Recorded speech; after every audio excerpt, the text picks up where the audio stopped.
ಇಮ್ಮಡಿ ಪುಲಿಕೇಶಿ ಕ್ರಿಸ್ತಶಕ 610ರಿಂದ 642 ಚಾಲುಕ್ಯ ವಂಶದ ಅತ್ಯಂತ ಪ್ರಸಿದ್ಧ ಸಮ್ರಾಟನಾಗಿದ್ದ.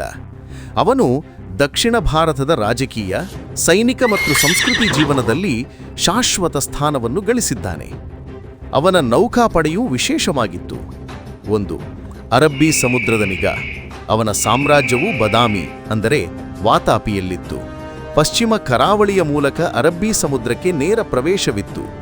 ಆದ್ದರಿಂದ ಅವನು ಬಲಿಷ್ಠ ನೌಕಾಪಡೆಯನ್ನು ನಿರ್ಮಿಸಿ ಪಶ್ಚಿಮ ಕರಾವಳಿ ವ್ಯಾಪಾರವನ್ನು ಕಾಪಾಡುತ್ತಿದ್ದ. 2. ವ್ಯಾಪಾರ ರಕ್ಷಣಾ ಪಡೆ. ಅರಬ್ಬರ ಜೊತೆಗೆ ಪರ್ಷಿಯಾ ಹಾಗೂ ದಕ್ಷಿಣ ಪೂರ್ವ ಏಷ್ಯಾದ ಜೊತೆ ವ್ಯಾಪಾರ ನಡೆಯುತ್ತಿತ್ತು. ಮಸಾಲೆ, ಕಾಡುಮರ, ಕುದುರೆಗಳು, ರೇಷ್ಮೆ ಮುಂತಾದವುಗಳ ಸಾಗಾಟಕ್ಕೆ ನೌಕಾಪಡೆ ಭದ್ರತೆ ನೀಡುತ್ತಿತ್ತು. 3. ಕದಂಬರು ಮತ್ತು ಅಲೂಪರ ನಿಯಂತ್ರಣ. ಕದಂಬರು, ಅಲೂಪರು ಮುಂತಾದ ಸಮುದ್ರ ತೀರದ ಸಾಮಂತರು ಕೆಲವೊಮ್ಮೆ ಬಂಡಾಯ ಎಬ್ಬಿಸುತ್ತಿದ್ದರು.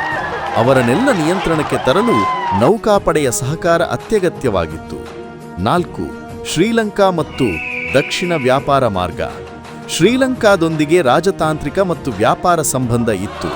ಅದನ್ನು ಕಾಪಾಡಲು ಸಮುದ್ರ ಸೇನೆಯ ಅಗತ್ಯ ಇತ್ತು. 5. ಆಂತರಿಕ ಶಕ್ತಿ.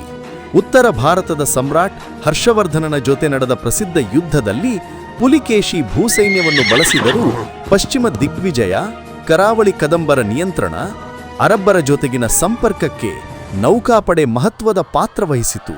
ಹೀಗಾಗಿ ಇಮ್ಮಡಿ ಪುಲಿಕೇಶಿಯ ನೌಕಾಪಡೆ ಕೇವಲ ಯುದ್ಧಪರ ಶಕ್ತಿ ಮಾತ್ರವಲ್ಲ, ಆರ್ಥಿಕ ಹಾಗೂ ವ್ಯಾಪಾರ ಭದ್ರತೆಗೆ ಪ್ರಮುಖವಾಗಿತ್ತು.